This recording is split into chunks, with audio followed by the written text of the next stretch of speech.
Hi, I'm Florian. Welcome again to another day of my 180-day Idea Machine Challenge. And tonight I'm talking about 10 pleasures, maybe guilty, maybe not, 10 pleasures that I deny myself. And that was a difficult topic when I saw it because I basically trained myself not to deny myself any pleasures. I trained myself not to have these desires to begin with, because as I mentioned in another part of my blog, I basically I'm decluttering my house from time to time. I'm getting rid of everything that I don't really need. I'm constantly asking myself, do I need certain items? Will they really make me happy? So the idea that buying something would make me happy to begin with, but then I deny myself that because I know better for some reason or another, that doesn't really fit my philosophy anymore.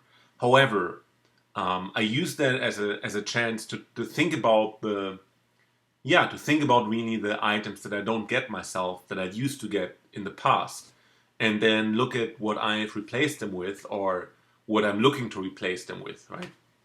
So in that way, it becomes not only a narrative of my own life, but it may also be provide some inspiring and some additional ideas for you, um, what you can do instead of having some things that you don't need, right?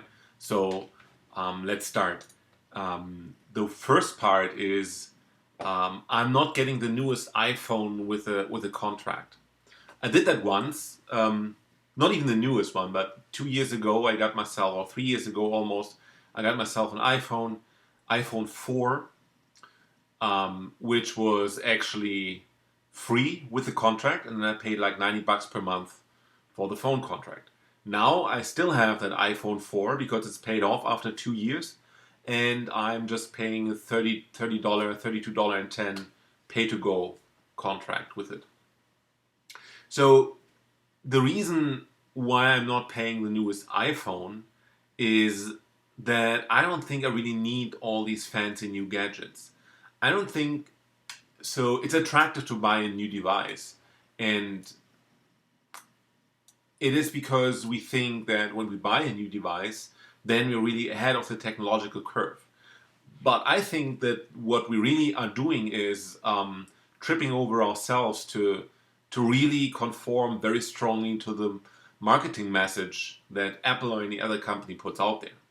So for a phone that only provides like a few upgrades to the version before, and it also becomes a tool of status, right? So we can signal we have this, and so now we're cool. I was that way, especially in high school. So it was like very important to have a computer. Otherwise, you kind of like feel like kind of old news when all my friends had it. And as you are coming to the term where you can basically buy anything you want, you come to think whether you really need that newest gadgets, unless you really love technology. But if you really love technology, then you might as well be already on websites like Technorati or TechCrunch.com, which actually talk about new technological developments. And Gary Vaynerchuk talked about that once when he talked about self-branding, that it makes sense to be one of the first people who are on a new emerging social media platform, because as the platform grows, so will your status inside, or your reach and your impact with this platform as well, right? But that's different from just buying a phone or buying the newest gadget because Apple just leaked the newest plans, and now you can be you can cool the first one to get the new device, and that is certainly something I don't want. So um, what I want to do instead is, well, make do with an older phone that still works. Unfortunately, my iPhone 4, I have to abandon it soon, because same with my iPad. It still works perfectly well for reading and everything, but like YouTube videos, I cannot run on my iPad anymore because the software doesn't support YouTube anymore. My iPhone, the Twitter feed is like it's slow as molasses, so I do need to have a new phone. But I only do that because I need to do that, right? Not because I want to have the newest one. So it points at something else that I find important here.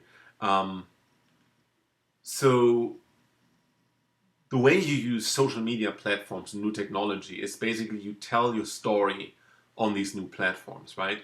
So you use the platforms and new technology to talk about what is important to you and how your life is. And the person who can tell the story on like Twitter the best way, or on YouTube tell a story the best way, can get the best exposure, right? But um, I also believe that you need to learn first how to tell stories without electronic gadgets. So you must be able to observe your surrounding. If you are on social media all the time, Instagram and Snapchat and everything on your phone, you can capture the moment, and you have beautiful possibilities to make the photo look cool and shiny, and really tell what the impression that you really want to tell with a photo on Instagram. And that's really great. But I do believe if you want to tell efficiently stories on various social media platforms, um, you have to learn how to tell a story first, and you have to first learn how to observe your surrounding. So it's important that you step out of all the new technology gadgets, new social media platforms, and just look around you and then decide what story you want to tell. And then you can use all the new technology. So that way you make sure that you don't jump after the newest gadgets and get it, but you actually think about first what you use it for, what you need it for, and and then and then you will be able to use it much more efficiently. Um, yeah, so um, that's my take on the newest iPhone or newest phone that I deny myself. The second is a subscription to Major League Baseball. I used to have that in like 2012, 2013. I just got interested and curious in baseball, and that was actually interesting story how that came to pass. When I came to the United States in 2006, was in a lab, and one of the lab mates, we talked about baseball, and I knew next to nothing about baseball. I had seen '99 a play of the Toronto Blue Jays against Detroit, I think. I was really bored. I almost fell asleep, and yeah, I just tried to watch baseball from Germany and some of the sport channel they brought us, some of the niche sports channels, but it never really caught much fire in my mind. Okay, so then I started my postdoc in the US in 2005, which was in Princeton, close to New York. So a friend of mine, colleague of mine, asked me whether I had seen a baseball games, and he was a New York Mets fan. I said no, and he said, "Okay, what do you know about baseball? You know, like Babe Ruth? Know the name?" And I said, "Who's Babe Ruth?" And he said, "Oh, Florian, Florian, no, no, no, no. We have to get you into baseball." And looking into who Babe Ruth was, yeah, I agree. That's pretty elementary knowledge, and I was kind of stoked to get into it, right? So I got tickets for the Mets, and they played the St. Louis Cardinals, and I had my friends from Germany over. Story was, we went to the Empire State Building the evening before the game. Then I went to work the next morning, and I had originally placed the tickets for the baseball games on the corner of my counter. And when my friends came, they were kind of getting excited about these baseball tickets. And my friend took his digital camera and photographed those tickets. Okay. Then the morning of the baseball game, I went to work, and the evening before we went to the Empire State Buildings, and out of nostalgic reasons, I kept the tickets for that Empire State Building, and placed them on the table as well. The next morning, I went out of the house, and my guests were still sleeping. They were looking up, tired, and I was just waving the tickets that I grabbed from the table and then going to work. We were to meet at Shea Stadium. Back then, it was still Shea Stadium, New York Mets. And Then when we arrived there, I realized I didn't pick the baseball cards. I picked the Empire State Building cards.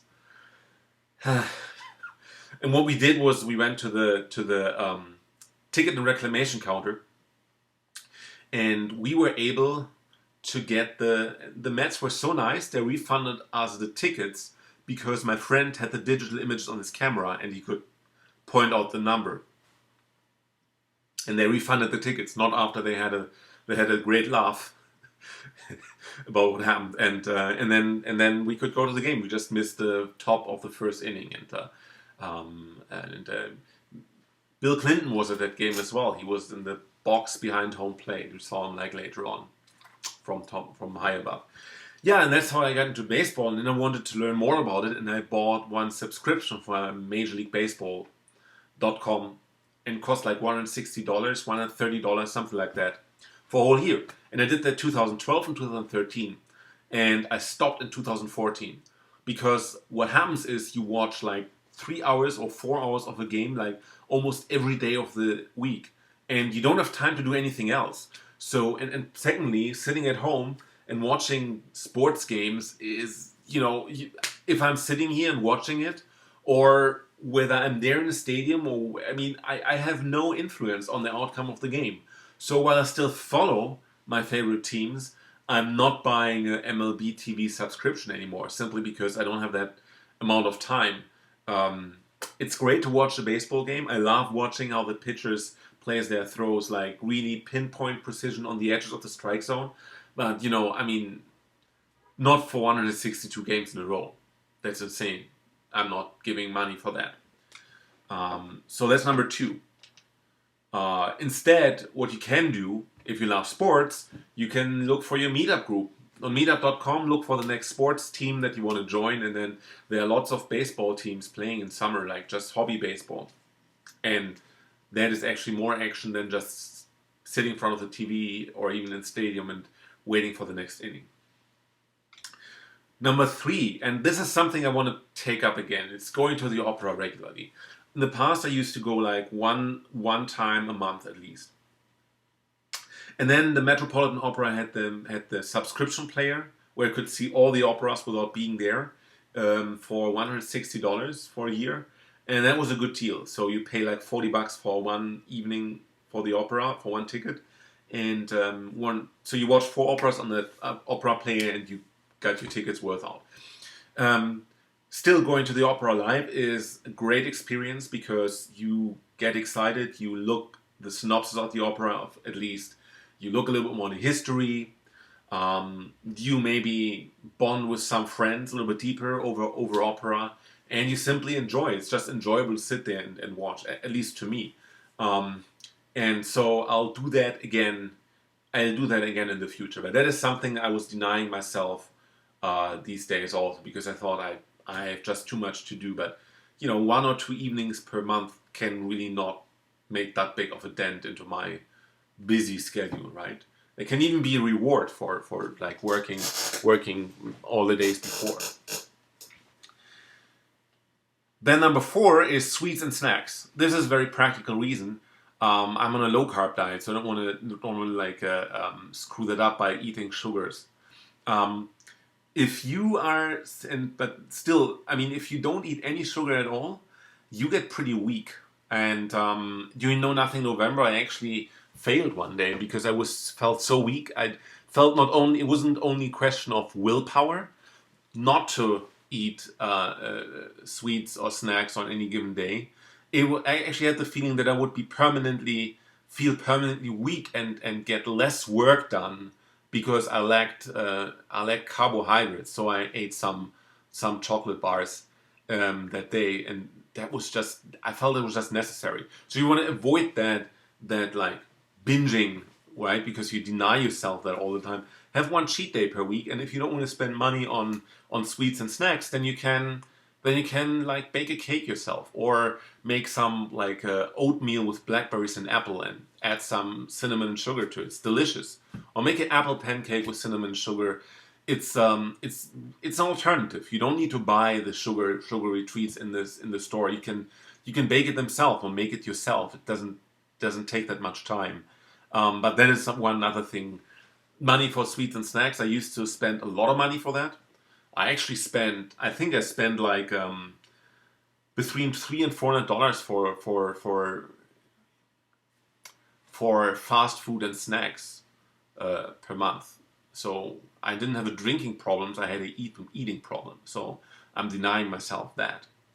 Now, from time to time, maybe I take a snack or two, but by and large, I'm not giving money out. I'm not spending money on snacks. Number 5, elaborate mastermind groups and seminars. And I spent a lot of money when I started dating seminars with that one company. And so it was a weekend boot camp, and you know they pay $2,997, and you pay that, and then afterwards, same exists for business. Afterwards, you have to apply what you learned on the weekend or on the seminar. You have to apply it yourself. You have to go out and talk to people and socialize, meet girls, go on dates. If you're a business mastermind seminar, you have to put the work in. You have to build your blog. You have to organize your drop shipping business and whatnot, right? So the point, these seminars, they always provide very attractive overnight solution to your problems. And while they can teach you something, I don't believe they're a good investment of money unless you put in a lot of work for yourself and then have some very specific questions once you have the basics down. And then you can hire people that are like hire trainers that are more specifically point like very very clear specific details out that you need to change. But I don't believe in spending $2,000 for a weekend boot camp to learn business skill or dating or even what's the equivalent for health. Yeah, you can get a personal trainer, and you can pay a personal trainer a ton of money per month. If you want to work out, probably especially in the beginning, you're fine with having some initial form of training and then just like putting in the work. So I'm not spending money on elaborate mastermind groups and seminars. I have a mastermind group, but this is for free. This is just people that I get together with twice a month, and then we talk about our progress on our blogs. And I'm not spending money for that. So, or if I have a seminar, I spend maybe $20 to $50 on that, but not more. So I'm not spending a lot of money on mastermind groups and seminars, on motivational seminars. No. Number 6, advertisements. So for this blog, I could, if I had something specific to sell, I could get more people to buy it by having advertisements. And especially Facebook allows you to have very specific targeting to your group. You can really target. If you sell something with wine, you can target people that actually drink wine and buy wine, right? So you can actually target those specifically. So very efficient ads via Facebook and via other areas. But right now I don't have anything to sell, and I could buy ads to grow my audience, to get more people. But right now I want to rely on an organic growth without any paid advertisement. So I strongly believe in word of mouth, because that's how I found most of the blogs that I follow, personal recommendations from friends, and that is so much more efficient than clicking on an ad and getting somewhere. Then you look at some of the websites and you really never return back, unless one of your friends tells you this is a great blog. I already got this and this and that useful stuff out of it, so you should check it out as well. Then I usually have more investment. But right now, without any product to sell, I'm not spending any ads. Although it's tempting, right? You spend money for ads and you get more people, but I believe it's more efficient once I have something actually to sell. Right now, all I sell is good advice and personal experience. And while I very much hope that I can inspire you with it, I don't yet have a product that I will sell. Maybe never will on this blog, I don't know. And If so, that's when I will have some advertisements. Right now, I won't. Because I have to say one thing, that I'm very thankful to all of you, because this past month was an amazing growth of the people that read this blog, and I'm really thankful for that. So for that, I thank every one of you who put in the work and recommended this blog to others. And please continue to do that. I'll put out content every day, and I'm there for you. Whenever you have a comment, question, just ask me right away. I'll answer every common question I get. So I could already get more people of you to come to my blog without paying any ads. So I'm not paying any advertisements right now. Luxury gyms.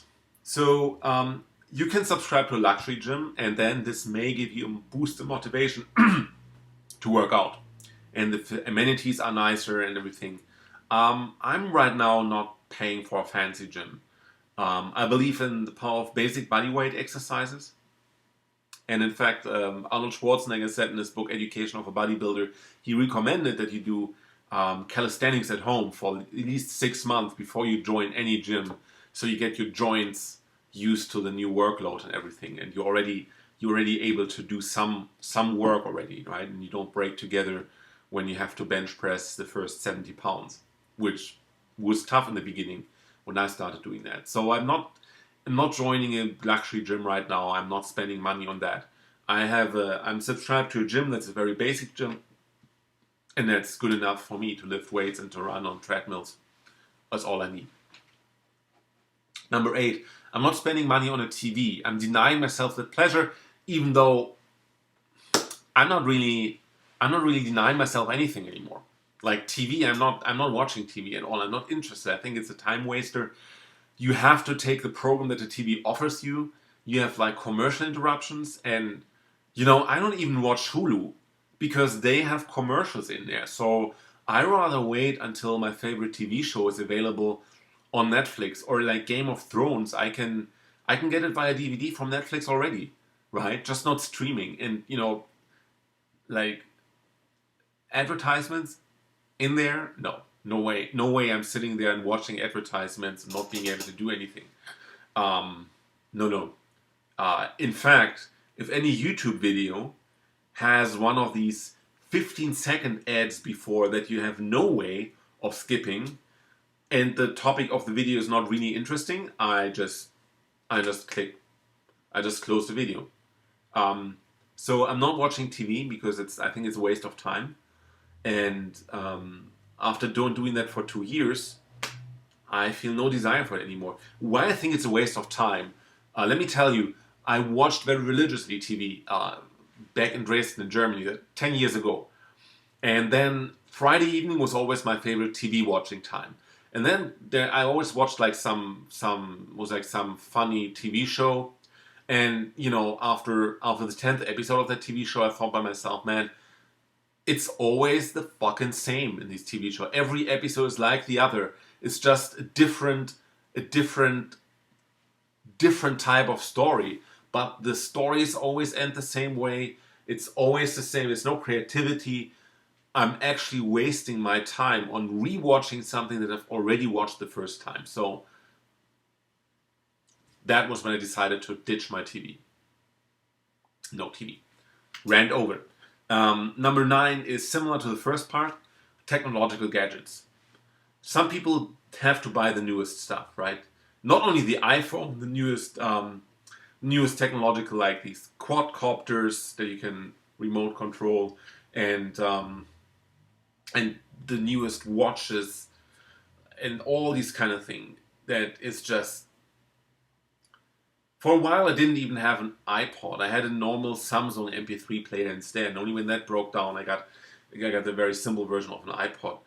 Because, a gadget that you buy new that depreciates in value almost as fast as a car that you drive off the seller's lot, right? Buy a new car, it loses a couple $1,000s in the first month. So a gadget the same. It just loses money. And if there's something that I really love, really love to play with, sure, then I'll get it. But I'm not one person that needs to have the newest gadgets. So I'm denying myself the money for that. Um, yeah. And number 10, foods that are out of season. For me, summer means peaches, and oranges mean winter and grapefruit.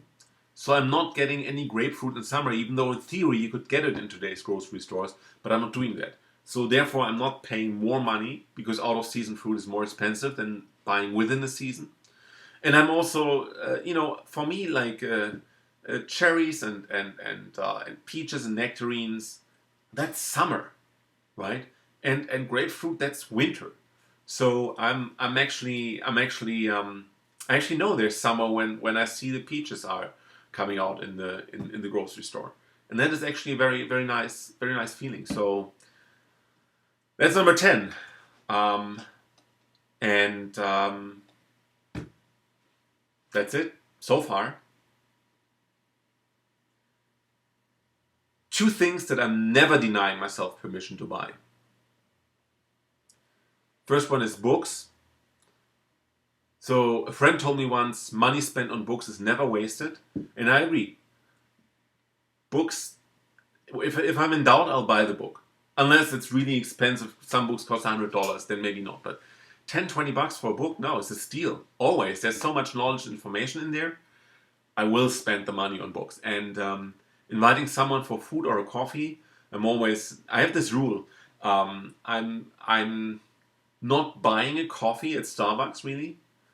Because once again, most of the coffees have cream and sugar. I don't want that because I'm a low carb diet. But also, I don't see the need of buying a coffee from Starbucks when I can make a coffee myself.